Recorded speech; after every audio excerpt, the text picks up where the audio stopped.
자, 반갑습니다. 주권방송에서 특집 기획을 마련했습니다. 총체적 선거 부정을 파헤친다라는 주제로요. 오늘 18대 대선의 부정 정황들과 근거들에 대해서 집중적으로 한번 정리를 해보도록 하겠습니다. 자, 오늘 전 서프라이즈 대표 신상철 대표님 모시고 방송 진행하게 됐습니다. 반갑습니다. 안녕하십니까, 신상철입니다. 네. 자, 18대 대선이 총체적 부정 선거였고, 그래서 대선은 무효, 재선거를 하라는 국민들의 요구가 박근혜 집권 1년 내내 지금 이어져 오고 있습니다. 자, 신상철 대표님께서는 지난 대선뿐 아니라 이명박 정권 하에서 벌어졌던 지방선거, 그리고 국회의원 선거, 그리고 대선이 모두 부정으로 점철됐다는 것을 이제 논중해 오고 계신데요. 자, 그리고 최근에는 또 김능한 전 선관위원장 고발까지 하셨어요. 그래서 오늘은 이명박 정권 하에서 벌어졌던 부정선거의 정황과 증거들에 대해서 한번 총체적으로 다뤄보도록 하겠습니다. 네. 자, 우선 대표님께서 왜 부정선거의 진상을 밝히는데 이렇게 그토록 또 심혈을 기울이고 계신지 얘기를 한번 해주십시오. 결국 이제 조작되고 왜곡되고 거짓을 밝히는 과정인데요. 사실 뭐 좀 제가 나서기가 굉장히 좀 부담스럽기는 합니다. 왜냐하면 뭐 천안함만 하더라도 2010년 3월 26일 이후로 지금까지 벌써 4년째 접어들고 있거든요. 계속 재판 이어지고 있고, 바로 엊그저께 월요일 날 천안함 21번째 재판을 했습니다. 네. 네, 그래서 천안함 하나만 밝히는 것만 하더라도 상당히 버거운데, 또 부정선거 문제까지 제가 이야기를 하는 것이 부담이 없는 것은 아닙니다. 그런데 따지고 보면은 이 부정선거 문제가 천안함 문제보다 더 중요합니다. 제가 느끼기엔 그렇습니다. 천안함은 사실 뭐 그렇게 더 밝힐 것도 없을 만큼 거의 모든 정황들이 드러나 있습니다. 그리고 그것을 확인하는 과정이 현재 진행되고 있는 재판 과정에서 천안함과 관련된 증인들을 불러서 검증하고 있는 과정이고, 다만 이제 우리 국민분들이 모르고 계신 것은 언론들이 보도를 하지 않기 때문이지요. 굉장히 중요한 내용들이 재판에서 많이 밝혀졌습니다. 그리고 중요한 증언들도 많이 나왔고요. 그럼에도 불구하고 이제 언론들이 잘 보도하고 하지 않다 보니까 잘 모르는 부분은 있지만 결국 드러나게 됩니다. 진실은 드러나게 되는 것인데, 이 부정선거 문제는 단순하게 어떤 우리가 의혹 차원이나 뭔가 조작이 있었던, 부정이 있었던 이런 부분들이 진실이 드러나야 한다는 차원을 넘어서서 당장 지금 우리 코앞에 닥쳐 있는 지방선거만 하더라도 그렇지만 이 문제는 우리의 미래를 결정짓는 문제입니다. 선거라는 것이 무엇입니까? 선거라는 것은 우리 국민들이 자유롭게 우리 그 국가의 어떤 정권을 우리가 선택하는 과정이잖아요. 그래서 그 선택을 통해서 우리 국민들의 행복권을 추구하고 또 우리가 원하는 그런 방향으로 정책이 이루어지기를 바라는 마음을 담아서 우리는 투표를 합니다. 그 신성한 국민의 권리인, 자유로운 권리인 투표의 결과가 거꾸로 된다? 그것을 조작하고 부정으로 감춘다라는 것은 우리의 미래 자체를 방향을 틀어버리는 거예요. 그 안에는 우리 국민들의 행복권, 예를 들면은 뭐 복지 문제라든지, 그죠? 우리의 그저 문화, 경제, 외교, 통일, 안보, 그 모든 것이 우리 아이들의 미래까지 결정짓는 것이 우리가 선거를 통해서 결정을 하게 되는데, 그 자체의 근간을 흔들어 버린다는 것은 민주 국가로서 존립의 근거 자체가 흔들어지는 그런 문제입니다. 그렇기 때문에 이 문제는 천안함 문제보다 더 중요한 문제이기 때문에 저 역시 이 문제에 관심을 가지지 않을 수가 없었고, 실은 그 내막을 들여다보고 그 진실을 파헤치는 과정이 천안함에 비해서 턱없이 간단합니다. 이 선거라는 업무 자체가 그렇지 않습니까? 우리가 가서 투표장에 가서 투표 용지에 기표를 하고 그다음에 찍어서 투표함에 집어넣으면 그것을 그날 바로 개표하면서 취합해서 방송으로 알리는 지극히 단순한 업무란 말입니다. 근데 그 과정에서 부정과 조작과 거짓이 담겨 있는 것을 찾는 것은 너무나 쉽습니다. 너무나 쉽고 그것은 너무나 명백합니다. 그래서 이 정확하게 명백한 이 거짓의 증거들이 있는데 그것을 모른 척 할 수는 없는 것이죠. 그런데 그러한 내용들이 우리 국민분들이 설마 설마 그런 부정이 있을까라고 생각하는 배경에는 그런 겁니다.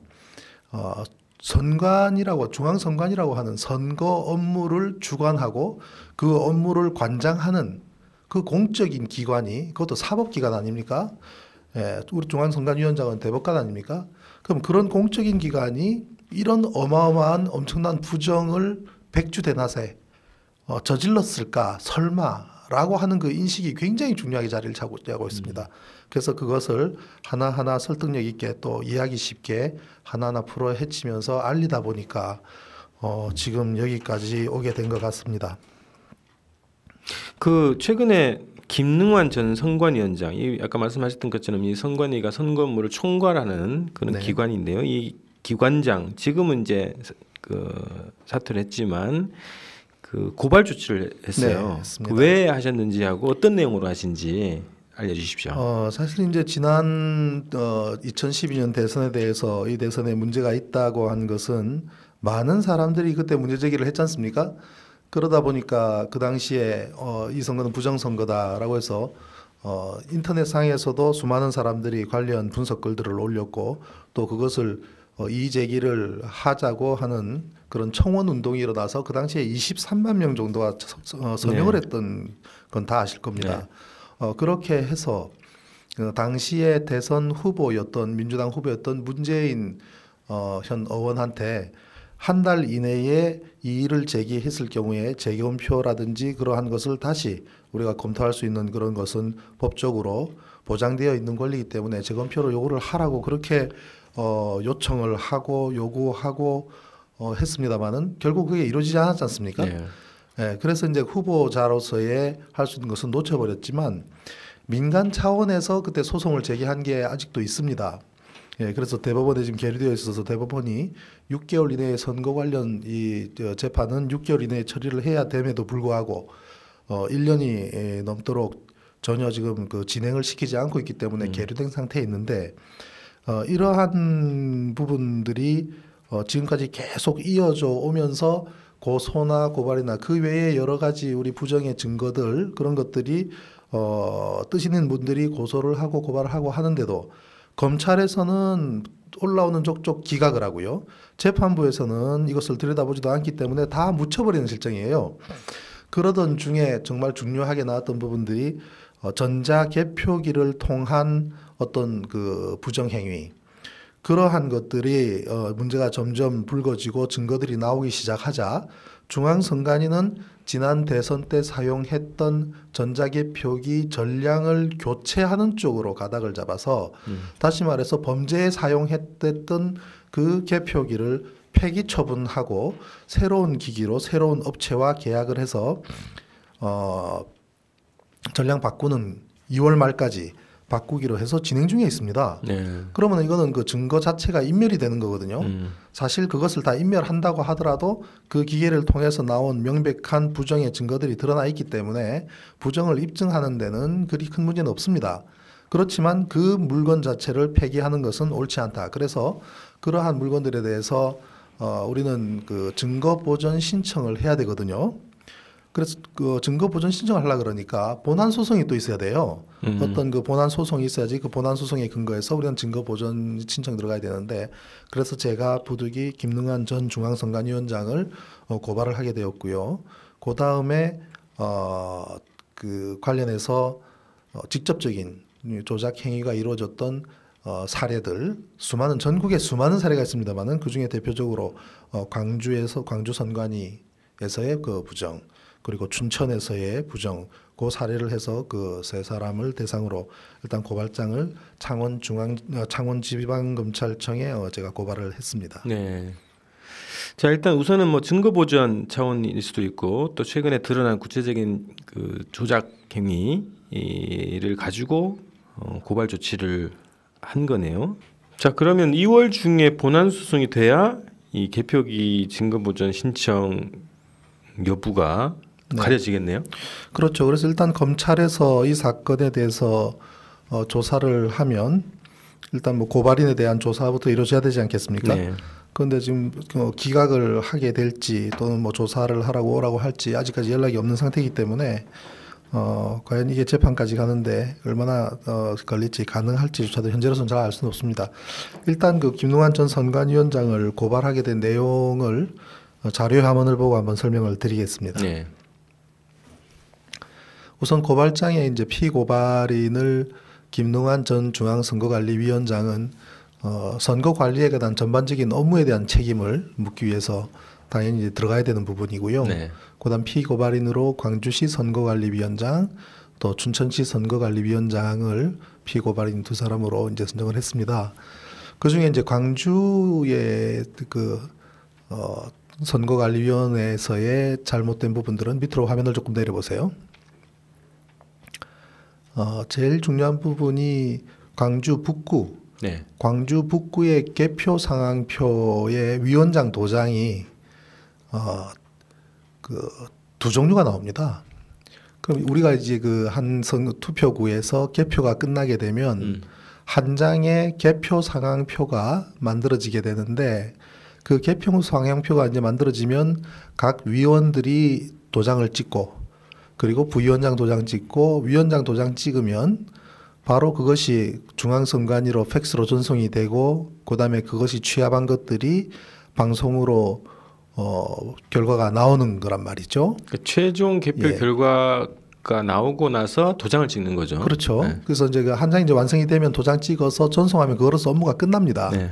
그러면 이 도장들이 그렇게 문제가 생길 게 없어요. 뭐 흐트러지거나 아니면은 도장이 또 두 번, 세 번 찍거나 도장 대신 사인을 하거나 이런 그 문제들이 발생할 이유가 없는데 한 장의 문서가 완성이 되면 되는데 지금 화면에 보는 저 화면은 광주시 북구 문흥일동 제1투표구의 도장 부분과 네. 그다음에 중흥이동 3투표구의 도장 두 개를 나란히 대비를 시킨 거거든요. 거기 보면 위에 있는 도장과 아래에 있는 도장들을 보시게 되면 위원이나 부위원장 도장은 거의 뭐 같은 도장으로 인식이 돼요. 근데 위원장 도장이 다르더란 말입니다. 그래서 그걸 조금 이제 밑에 내려보면 확대가 되는데 네. 요거는 이제 그저 북구의 개표 상황표인데 북구의 개표 상황표가 모두 몇 장이냐면 106장입니다. 106장. 그렇죠. 투표구가 106개고 광주 북구에. 네. 그러니까 개표 상황표가 이제 그 106개가 이제 뭐 6장이 만들어지는 거예요. 네. 네.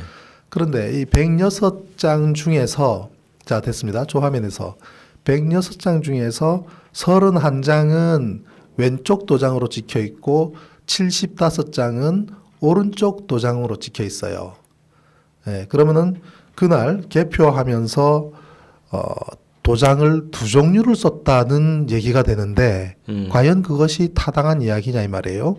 그래서 저는 그 106장 중에서 31장을 찍은 저 왼쪽에 있는 도장이 사후에 찍혀진 것이다라고 분석을 했죠. 네.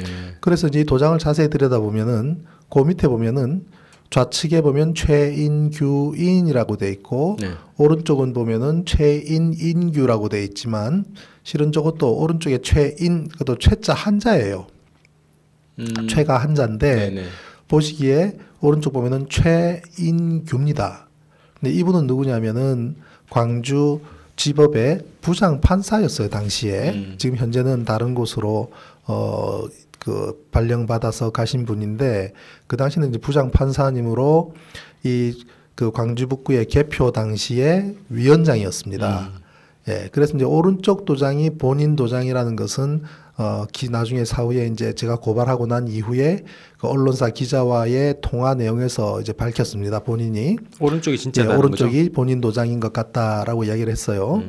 그래서 이제 저기 최인규 저것이 이제 본인의 인감 도장이든 아니면 본인이 소지한 도장이었겠죠. 그런데 저걸로 다 찍었을 것이란 얘기죠. 106장을.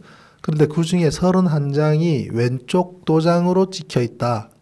지금 문제가 되고 있는 것은 조금 이따가 쭉 자세히 설명드리겠습니다만은 그거는 이제 그 개표 상황표를 또다시 수정하지 안 되는 상황들이 존재했습니다. 예, 그 과정은 조금 복잡한 설명인데 일단 그건 좀 이따 말씀드리기로 하고 그래서 이제 개표 상황표를 뜯어 고쳐야 되다 보니까 도장이 필요했던 겁니다. 자료 화면 다시 보여주세요. 네. 왼쪽 도장을 보시면은 최인규인이라고 돼 있죠. 네. 요거는 얼핏 보면은 굉장히 오른쪽 도장하고 유사해 보일 겁니다. 이 오른쪽 도장에 보면은 최자가 길게 내려 있는데 저게 최인으로 인식될 수도 있어요.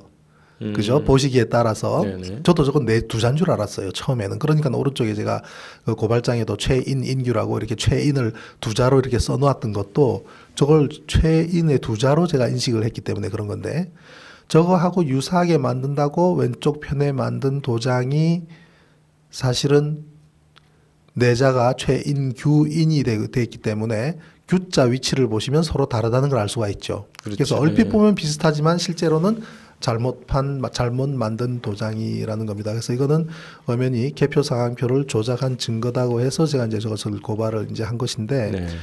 이후에 이제 저것을 문제가 터지자 언론사에서 광주 북구의 선관위 직원하고 통화를 했습니다. 통화했더니 광주 북구 선관위 직원의 입장은 뭐냐면, 도장이 두 종류라고 해서 법적으로 문제될 것은 없다는 입장입니다. 근데 그게 본질이 아니거든요. 네. 사후에 뜯어 고쳤느냐의 문제, 그리고 사후에 도장을 만들었느냐의 문제가 중요한 것이지, 저 도장이 두 종류가 찍힌다고 해서 문제되는 것은 아니다라는 말은 본질이 아니죠. 그리고 광주지방법집업에 있던 그 최인규 부장판사하고도 기자하고 통화를 했는데, 최인규 부장판사는 그 당시에 도장이 두 종류가 찍혀 있다는 사실을 몰랐습니다. 모르고 있더라고요. 모르고 있고, 그 얘기가 한 장 오른쪽에 있는 도장은 내 도장인 것 같다 얘기하고, 왼쪽 거 도장은 선관위 직원이 아마 그 만들었던 것으로 같다. 그리고 만능 도장을 이용한 것 같다는 얘기를 하셨어요. 그래서 만능 도장이라는 것이 뭐냐면 활자를 종류별로 다 가지고 있다가 이렇게 조립해서 쓰는 것이죠. 네, 네. 그것이 우리가 선관위에서의 그런 선거 업무가 얼마나 중요합니까? 그래서 한 장이 개표가 완료가 되면 그 많은 위원들이 도장을 찍고, 부위원장 도장 찍고, 위원장 도장 찍는 행위 자체가 이것 하나가 완전하게 종결되었다는 의미에서 도장을 최종적으로 확인하는 과정이지 않습니까? 그렇죠. 그러면 그거 한 장 찍는 것으로서 종결이 되는 겁니다. 근데 그것을 사후에 고쳐야 되고, 그것을 위원장도 전혀 모르는 사이에 선관위 직원이 도장을 만들어서 찍었다는 것은 그 자체로서 불법인 것이죠. 그래서 그 부분을 고발을 하고, 그 외에 한 두세 건도 같이 곁들여서 고발을 하게 됐던 겁니다. 네, 네. 자, 이제 자세한 그 정황 증거들 그리고 근거들에 대해서는 뭐 더 얘기를 해보도록 하고요. 우선 이제 본격적인 그 사례 얘기를 들어가기 전에, 그러니까 선생님께서 이제 18대 대선이 총체적 부정선거다. 그리고 네. 부정선거는 이미 2010년 지방선거부터 네. 2012년 총선거를 지나면서 다 이제 자행됐다고 이렇게 말씀하셨어요. 네. 그래서 일단 18대 대선과 그 앞에 있었던 선거가 어떤 연관성을 갖고 있다고 보시는 겁니까? 예, 우리 국민분들께서 생각하시기에 과연 지난 대선이 부정선거였던가, 지금 나타나고 있는 여러 정황들을 면밀히 따져보시는 분들은 이놈들 엄청난 부정을 저질렀구나 하고 인식을 하시겠지만, 그렇지 않은 분들은 뭔 대통령 선거에서 그렇게 부정이 개입할 만한 그것이 가능한 것인가, 거기에는 과거에 3.15 부정선거 있었던 그 이승만 정권 시절에 우리가 그렇게 미개한 국가인가라는 인식이 분명히 깔려 있을 겁니다. 그리고 지금 과연 이 21세기 그 투명한, 그죠? 모든 것이 어떤 잘못을 저지르고 부정을 저지르고, 특히 컴퓨터를 이용한 부정행위라든지 이런 것도 우리가 따져보면은 다 드러날 수밖에 없는데, 그런 부정을 저질렀을 것인가라고 하는 보편적인 인식이 장애로 작용하고 있습니다. 거기에 중앙선관위라고 하는 선거 업무를 주관하는 법적 기관, 그리고 사법 기관, 그다음에 그 대법원 판사, 그 대법관이 선관위원장으로 있는 그 기관에서 이러한 부정을 저지르는 것이 가능한가?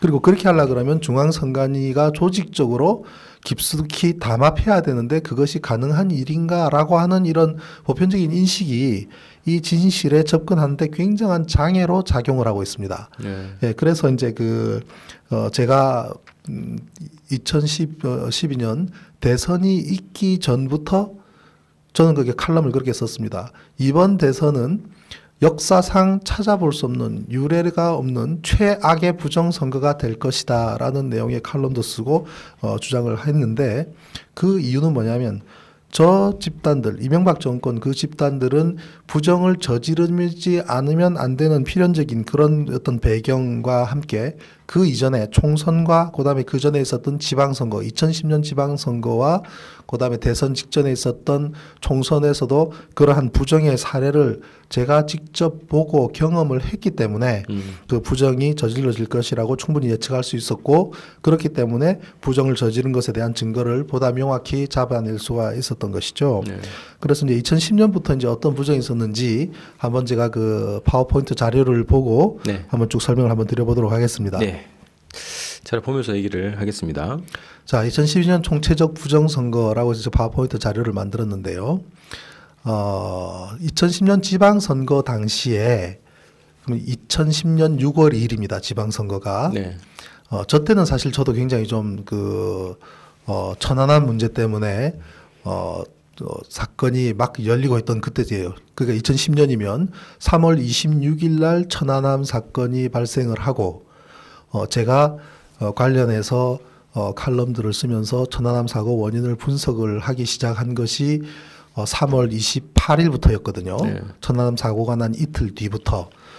그래서 분석을 하면서 이것은 이러한 형태로 진행됐을 것이다라고 얘기하는 과정에 국방부에서 하는 얘기들이 전혀 말도 안 되는 얘기들을 하기 때문에 제가 국방부의 논리를 하나하나 반박하고 새로운 어떤 증거를 찾아내는 작업을 하던 중이었거든요. 그러던 참에 이제 제가 3월 말에 천안함 민군 합동조사단이 구성이 되면서 4월 초 국회를 통해서 제가 민주당 추천조사위원으로 합류를 했습니다.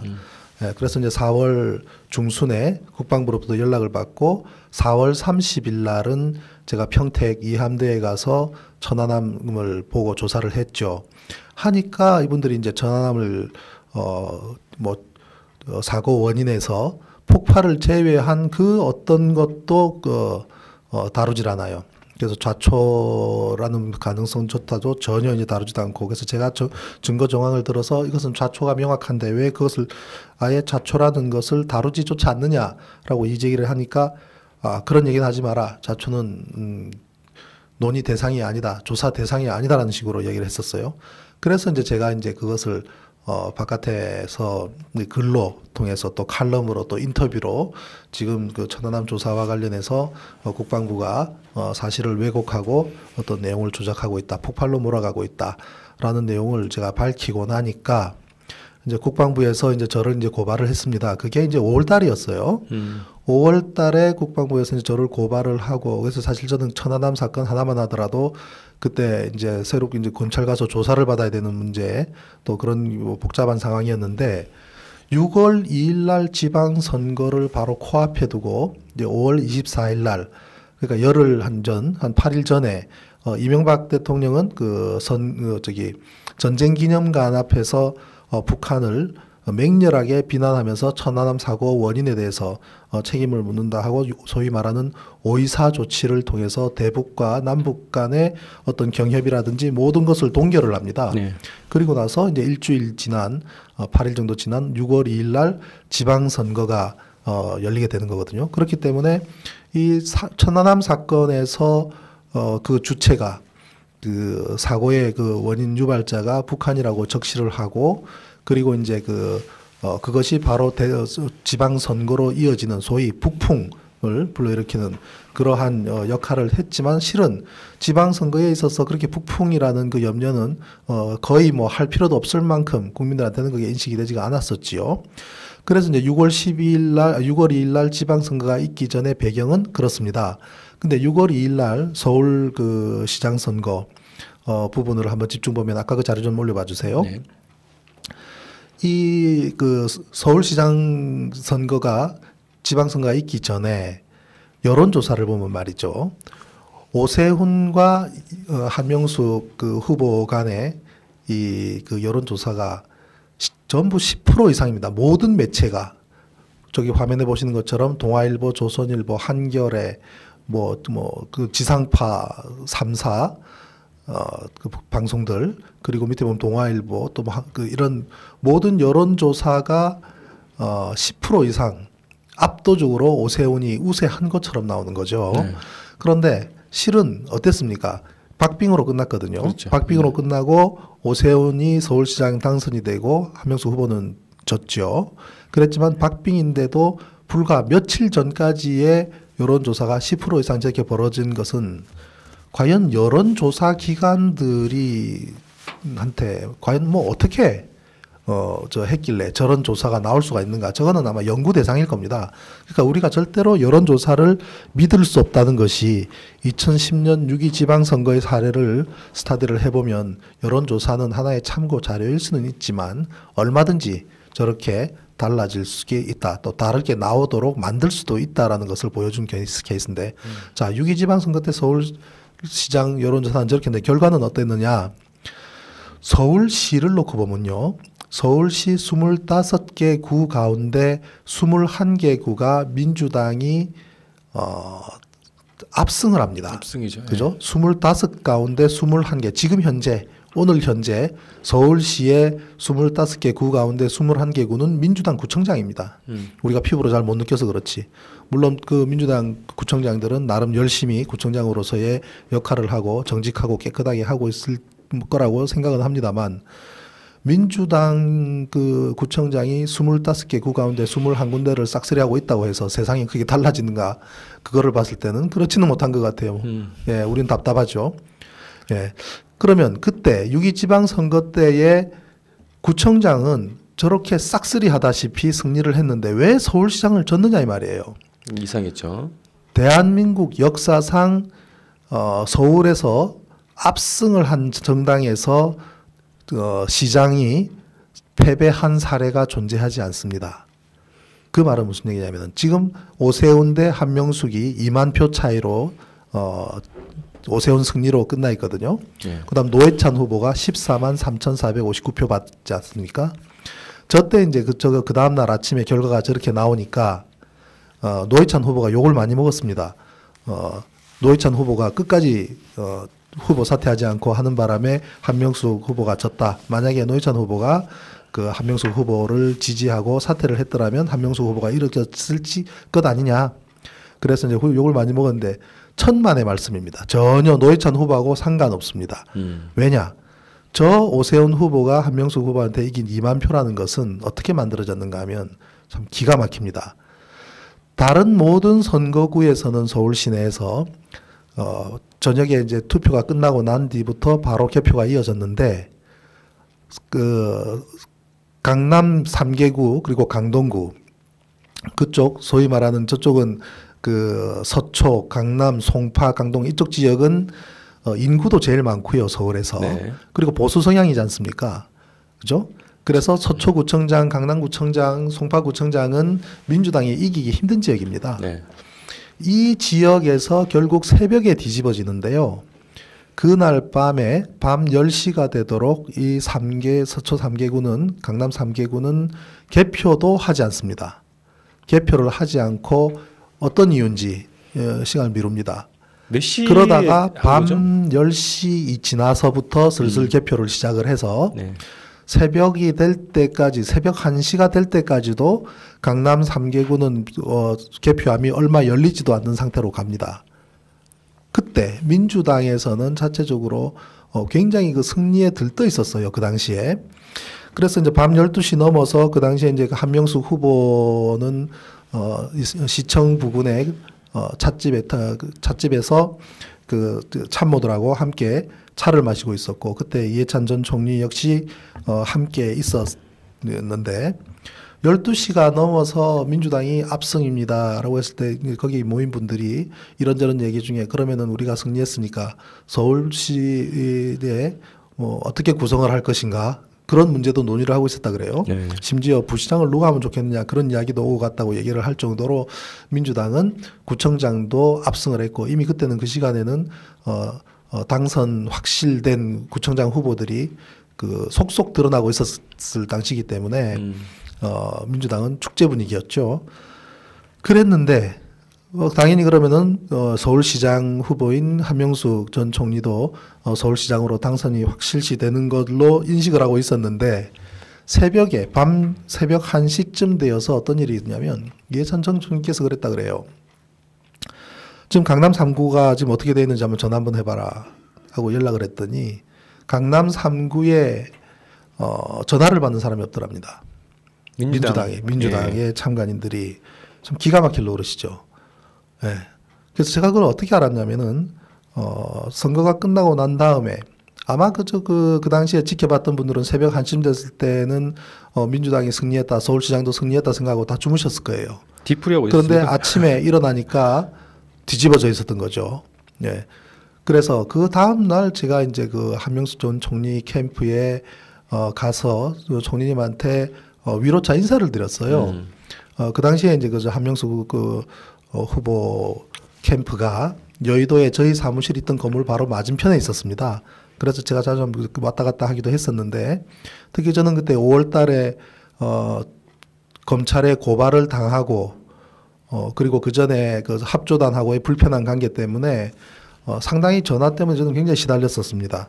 툭 하면 전화가 와서 듣기 싫은 얘기를 저한테 하고 또 압박도 하고 군인들도 전화를 하고 심지어 별자리 도 전화를 하고 또 기무사로 추정이 되는 그런 기관에서 전화가 와서 저한테 우리 지금 그쪽으로 가니까 그 자리 그때 꼼짝 말고 있어. 그런 전화까지를 할 때 굉장히 두렵더라고요. 불안하고. 그래서 저는 막 그러면은 아예 그냥 노트북을 싸들고 바로 앞 건물에 있는 한명수 후보 캠프에 가서 컴퓨터 펼쳐놓고 저녁 밤 꼬박 거기서 내가 지낸 적도 있어요. 예, 그러다 보니 그쪽 캠프 사람들도 이제 알게 되고 했는데, 그래서 개표가 끝나고 난 다음에 한명수 총리님한테 가서 고생 많으셨는데 져서 참 마음이 아프시죠 인사를 드렸는데, 그때 한명수 총리께서 하신 말씀이 참 기상천외한 거예요. 밤에 전화를 했더니 민주당 그 참관인들의 전화를 받지 않더라. 아무도 없었다는 얘기예요. 그래서 제 나름대로 백방을 알아봤더니 아마 그런 부분이 있었던 것 같아요. 강남 3구는 민주당이 구청장은 승산이 없기 때문에 구청장을 따라갔던 사람들은 자기 그 지지했던 구청장이 승산이 없어지면서 아예 더 이상 참관하는 걸 포기하고 집으로 갔던 것 같습니다. 그건 뭡니까? 그거는 민주당이 참관인에 대한 교육 자체가 전혀 안 됐다는 얘기죠. 구청장은 어떻게 되더라도 서울시장 선거가 남아있는데 완전히 개표가 종결될 때까지 거기 남아서 그것을 지켜봐야 되고 제대로 개표가 되는지를 참관해야 될 의무가 있는데, 그렇지 못했다는 것은 민주당 자체가 참관인에 대한 교육이 전혀 없다는 얘기예요. 그거는 2010년도에 지방선거뿐만 아니라 그다음 그 이후에 총선, 그다음에 대선에 열 때까지 참관인들을 교육했다는 흔적 자체를 발견할 수가 없습니다.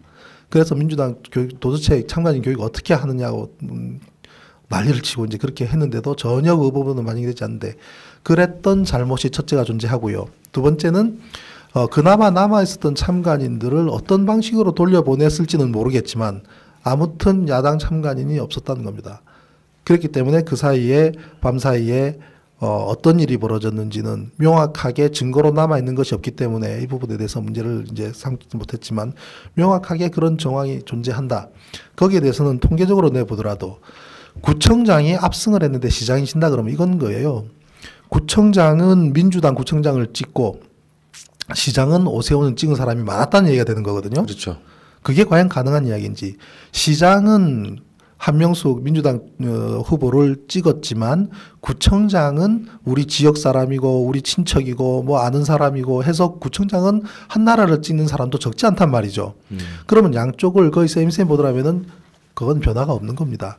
그런데 구청장은 압승을 했는데 시장이 잊었다라는 것은 통계적으로 따져보더라도 전혀 있을 수가 없는 일인데 그러한 것이 존재한다. 그것은 그 서울시장 선거에 명확하게 부정이 존재했을 수밖에 없는 그런 정황인 것인데, 거기에 대한 명백한 증거라는 것이 없기 때문에 다시 말해서 참관인들에 대해서 돌아가시라 라고 이야기한 것에 대한 명확한 증거도 없고 그 당시에 참관했던 사람들의 증언도 없기 때문에 그거는 그냥 묻혀버렸습니다. 그런데 그러한 정황이 어디서 밝혀지느냐면 그 다음 총선에서요. 아까 그 자료에서 총선 자료를 한번 보시죠. 총선에서 보면은 2012년 4.11 총선에서 KBS 출구 조사를 보면은 새누리당이 131석에서 147석 사이 정도 득표할 것으로 예상이 되고 민주통합당도 131석에서 147. 그래서 똑같네요. 똑같이 나옵니다. 네. 출구 조사가. 그리고 통합진보당이 12석에서 18석이기 때문에 네. 결국 12석 내지 18석이 민주 진보 진영이 승리하는 구도가 출구 조사였습니다. 그래서 저때 전부 다 승리한 줄 알았죠. 그런데 그렇지가 못했죠.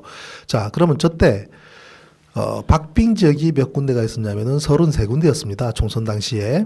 박빙 지역 33군데 가운데 민주당 후보가 우세한 곳이 19곳이고 새누리당이 우세한 곳이 14군데였어요. 그럼 그것까지 따지면은 박빙 지역을 나중에 드러나게 되면 한 5석 정도는 또 민주진보 쪽이 승리하는 거기 때문에 네. 한 17석 내지 23석 정도가 승리하는 구도가 우리가 출구조사로서 예측 가능한 부분이었는데 그 결과는 어떻게 되냐면 박빙 지역들이 전체 새누리당 쪽으로 갑니다. 33군데 박빙 지역 중에서 29군데가 새누리한테 쪽으로 가고 겨우 민주당은 4석만 건집니다. 그러면 박빙 지역에서 어떤 변화가 있었느냐? 우리가 A와 B가 서로 경쟁을 했을 때 박빙으로 A가 이길 수 있는 곳을 B 쪽으로 가도록 우리가 만든다면 10명이 가면 결과는 20석 차이가 나거든요. 네. 그죠? 이쪽으로 A 쪽으로 갈 10석이 B 쪽으로 가면 격차는 20석이 차이가 나게 됩니다. 네. 예. 그러면 강남에서 사례를 저는 그 당시에 이제 그 정동영 후보가 강남에 출마를 해서 그쪽 지역을 굉장히 눈여겨보고 또 그쪽 지역을 취재도 하고 했었습니다만은 강남 사례를 한번 들어볼게요. 강남에 그 정동영 지역구에서 55개의 투표구가 있습니다. 강남에는 55개의 투표구가 있는데 거기서 투표가 끝나고 난 다음에 그 투표 참관인들은 모든 그 투표함에 실링을 하고 테이프를 붙이고 거기에 도장을 찍고 그 다음에 열쇠를 잠그는 모든 거를 확인한 다음에 그날 수고한 비용을 받게 되죠. 한 6만 원인가 받았을 겁니다. 네. 그리고 그 다음에 저 투표함을 지키기 위해서 개표소까지 따라가야 되거든요. 그죠? 네, 네. 그렇게 해서 그건 민주당에서 그렇게 교육을 시켰어야 하는 거죠. 저 박스를 잘 지켜라. 우리가 3.15 부정선거라고 네이버든지 우리 그 포탈에서 한번 검색을 해보시면 그 옛날에도 투표함 박스 하나 지키려고 용달차 뒤에 박스 하나 싣고 젊은이들이 막 그 박스를 둘러싸고 그 타고 가는 사진들이 볼 수가 있습니다. 그 옛날에도 그 부정을 막기 위해서 그렇게 박스를 지키기 노력을 하고 그럼에도 불구하고 3.15 부정선거가 있었지 않습니까? 그런데 지금 저 박스를 그냥 지키지 않고 덜렁 보내게 돼요. 왜 보냈느냐? 55개 투표구에서 모든 똑같이 동일하게 발생한 것이 자, 선관위 직원과 경찰이 저 박스를 가지고 개표소까지 잘 이송을 할 테니 돌아가시라고 이야기한 거예요. 그건 확인된 건가요? 돌아가시라고 이야기를 했어요. 네네. 그러니까 55명 중에서 민주당 참관인 55명 중에서 54명이 집으로 돌아갑니다. 저 박스를 끝까지 따라간 사람이 한 사람밖에 없어요. 그거를 모든 사람들한테 돌아가시라고 이야기한 것은 어떤 의미일까요? 그거는 옳은 게 아니죠. 그죠? 그 결과가 어떻게 됐느냐? 55개의 박스가 개표소에 도착을 했는데 그 박스 중에서 28개가 저 화면에 보는 것처럼 찢기고 열리고 열쇠가 풀리고 그 투표지 닿는 곳에 실링한 것이 사라지고 심지어 박스에 도장이 없고 그날 투표를 참관을 했던 그 참관인은 마지막으로 테이프 바르고 난 다음에 거기에 도장을 찍는 것으로 자신의 의무가 다하는 거죠. 그렇죠. 그리고 나서 그것을 종료를 해야 저녁 밥값이라도 돈을 받습니다. 그렇기 때문에 그 도장을 찍지 않았을 리가 없겠지요.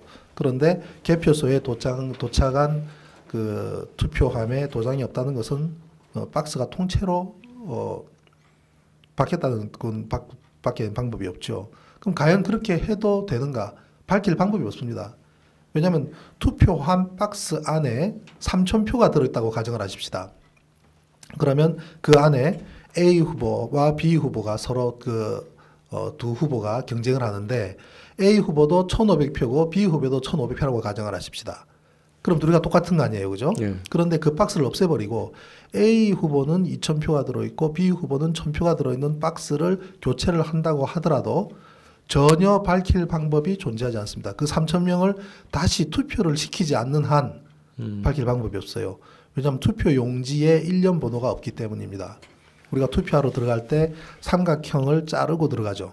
삼각형을 잘라내는 투표 용지에 삼각형 자르는 거기에는 일련 번호가 적혀 있는데 자르고 난 종이에는 일련 번호가 없기 때문에 그거는 어떤 증거로서 또는 나중에 확인할 수 있는 방법으로서는 전혀 방법이 없습니다. 아까처럼 저렇게 투표 용지가 투표함이 뚜껑이 열리고 열쇠가 열린 것은 안에 들어있는 표를 일부 없애거나 또는 교체하거나 새로운 표를 집어넣기 때문에 발생한 현상이거든요. 그래서 강남만 하더라도 55개 박스 중에 28개가 문제가 생겨서 저것이 문제가 되자 네. 법원에다가 저 증거 보존 신청을 그때 했었죠. 민간 차원에서 그걸 했는데 그래서 법원에서 그걸 받아들여 가지고 28개 박스를 보존을 했습니다. 근데 그 결과가 어떻게 됐느냐면은 민주당에서 그것을 법적으로 소송을 진행을 하지 않는 바람에 없어져 버렸어요. 그냥 유야무야 돼 버렸어요. 참 한심한 정당이죠. 우리 민주당 정말 한심한 정당입니다. 그렇게 문제가 있는 것을 밝혀내고 그것을 법원에서 보존까지 했는데도 소송을 하지 않는 바람에 사라져버렸습니다. 그런 곳이 보존만 되고 소송이 안 됐다는 거예요? 안 이루어진 거죠. 후속 조치가 이루어지지 않으니까 법원에서 계속 붙잡고 있을 수 없으니까 결국은 돌려보내고 그 뒤로 저거는 없어져 버린 거죠. 총선 때 이야기입니다, 이게. 네. 그래서 그랬던 곳이 그러한 박스에 문제가 발생한 곳이 우리가 조사를 해보기에도 강남 갑구, 강남 을구, 그다음 서초갑, 서초울, 부평, 구로 거기에서도 발생이 됐는데 더 많은 곳이 얼마나 있는지는 모르겠습니다. 그만큼 총선에서도 저 박스와 투표 용지에 손을 댔던 것이 발견이 되었어요. 그러면 대선을 앞두고 그러면 어떤 조치를 했어야 됐을까? 제도적으로 장비를 만들었어야 했어야 되죠. 네. 투표함 자체도 투명한 아크릴로 만든다든지 여러 가지 이제 어떤 조치가 있어야 되는데 전혀 그런 것도 없이 또 대선으로 이어지죠.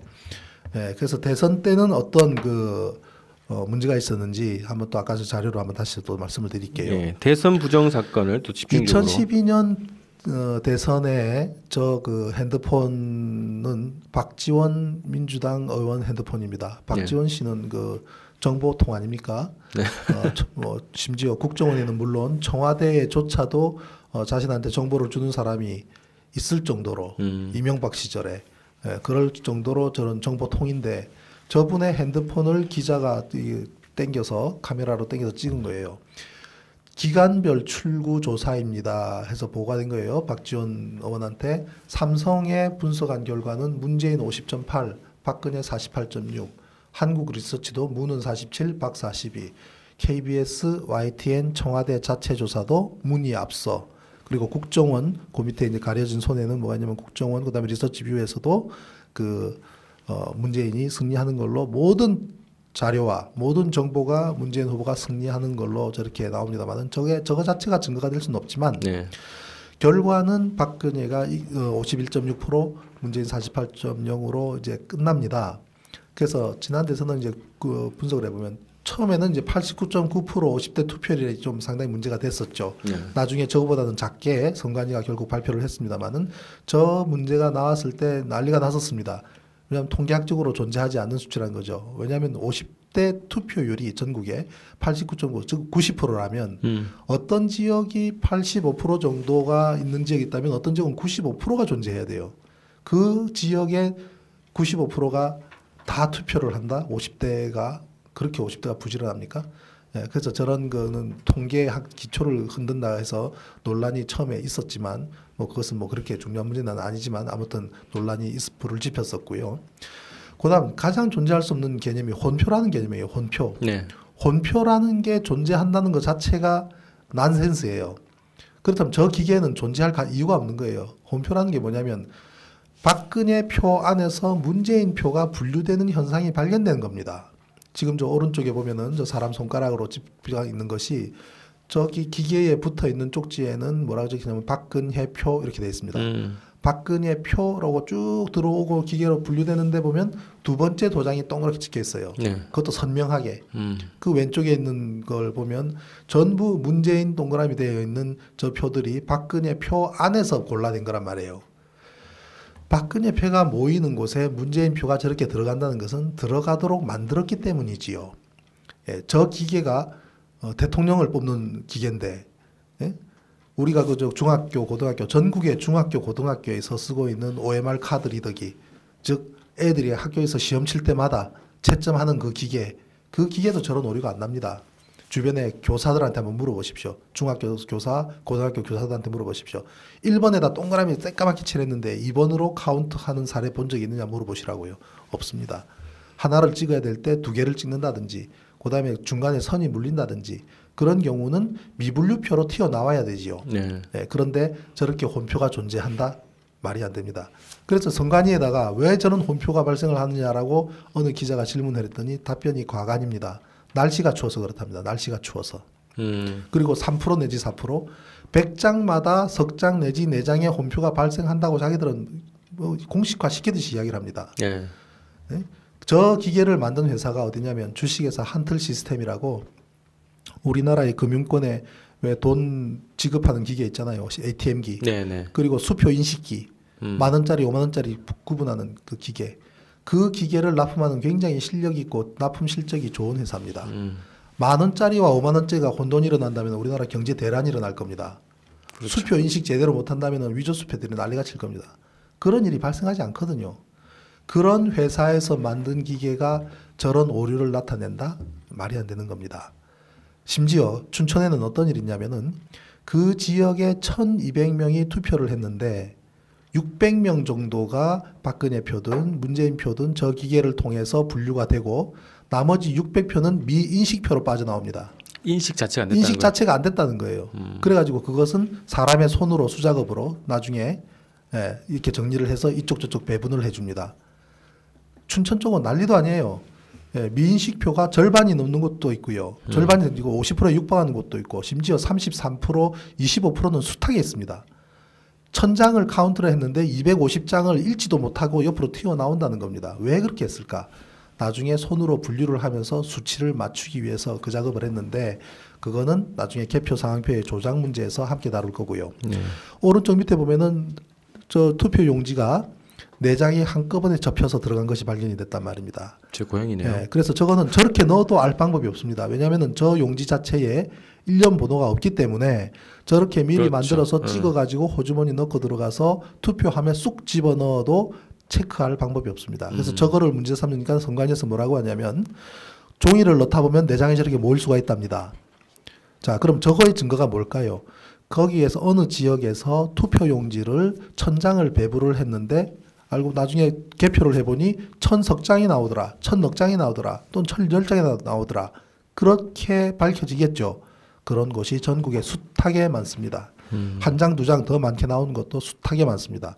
투표용지 나눠진 것보다도 더 많은 개표가 나오는 곳이 한 군데라도 있다면 그건 부정의 증거 아닙니까? 네. 근데 그 정도의 부정은 부정 축에도 들지 않기 때문에 언론에서도 얘기도 하지 않고 그냥 넘어가는 분위기죠. 아무튼 이 혼표의 개념, 이 혼표라는 것은 혼표라는 말 자체가 어불성설이고 있어서는 안 되는 겁니다. 만약에 수능 시험이 대통령 선거보다 더 중요합니까? 학부모 입장에서는 더 중요하겠죠. 수능 시험에서 1번 동그라미 쳤는데 2번으로 카운트한 사례가 단 한 건이라도 존재한다면 아마 우리 학부모님들 바로 그냥 그 교육부로 달려가서 불을 질러버릴 겁니다. 네. 그죠? 그런데 저거 100장마다 3장씩 저거 잘못 찍은 것이 카운트 된다고 하는 저 기계를 멀쩡하게 놔둔다? 말이 안 되는 거죠. 그랬더니 저런 것이 문제가 되니까 저 기계를 전량 교체하겠다는 거 아닙니까? 이번 2월 달 말까지. 그럼 교체 이유가 그럼 그런 문제가 발생하기 때문에 자기들도 인정을 합니다. 오류가 많이 발생하기 때문에 저 기계를 교체해야 되겠다고 결정을 했고 그리고 새로운 업체를 선정하는데 바로 그 기계를 납품한 한틀 시스템 주식회사와 그다음에 주식회사 미루 시스템 두 군데로부터 그 입찰을 받았는데 그 한틀 시스템을 떨어뜨리고 새로운 미루 시스템을 선정을 했다라고 보도가 나왔어요. 네. 네, 그러면은 저 한틀 시스템은 이번에 이제 저 탈락한 거죠. 과거 10년 동안 저 기계를 납품했습니다. 그 회사가. 그리고 이번에는 빠진 거예요. 그리고 전량 교체를 한다고 해요.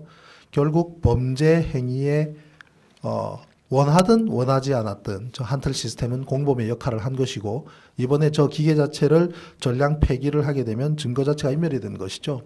저는 한틀 시스템의 그 회사 관계자분들은 저 기계를 폐기하는 것을 스스로 막아야 될 겁니다.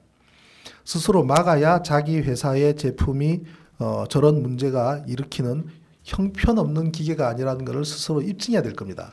영업 그렇지 않으면, 차원에서도 필요한데요. 그렇지 않으면 1200표로 정도를 카운트하는데 그중에 절반을 읽지도 못하고 인식도 못한다면 그런 회사 기계가 어떻게 금융기관에 납품이 된다는 것이 용납이 되겠습니까? 나중에 더 큰 화를 불러일으키고 할 것이 아니라 우리 시스템 문제 없다. 누가 어떻게 했는지 모르지만 우리는 저렇게 한다고 시연을 해보이면 되는 겁니다. 그래서 춘천회 같은 경우는 그때 사용된 저 전자개표기를 가져다 놓고 그 다음에 우리가 투표 용지를 한 3,000장을 만들어서 넣어서 카운트를 해보면 됩니다. 그리고 그때 카운트를 할 때 또는 인식을 할 때 프로그램이 온전한지를 모두에게 소스를 공개를 해서 문제없는 프로그램이다라는 것을 확인한 다음에 그 프로그램으로 돌려보는 거예요. 제가 장담하건대 중간에 선에 물린 것을 찍거나 후보 두 사람을 동그라미 치지 않고 정확하게 기표 안에 동그라미를 찍었다면 1번, 2번을 찍었다면 단 한 표도 에러가 없이 분류돼서 나올 겁니다. 그런 신뢰가 있어야지 우리가 카드를 집어넣고 돈을 뽑지 않습니까? 네. ATM기가 만약에 100장마다 한 장씩 5만 원씩 튀어나온다면 참 좋은 일이겠죠. 그죠? 100장마다 서너 장씩 만 원짜리가 안 나오고 5만 원짜리가 나오는 일이 발생한다면 말이 되겠습니까? 기분 좋죠. 지금 네. 바로 저겁니다. 만 원짜리 100장 나오는데 5만 원짜리가 100장마다 서너 장씩 나올 수 있다라는 거예요. 저 말은 다시 말해서. 네. 꼭 우리가 돈이라는 문제, 내 아이의 교육에 문제가 됐을 때 국민들이 분노할지는 모르지만 저런 대통령을 뽑는 저 문제에서 저게 나오는데 왜 아무렇지도 않게 넘어가냐 이 말이죠.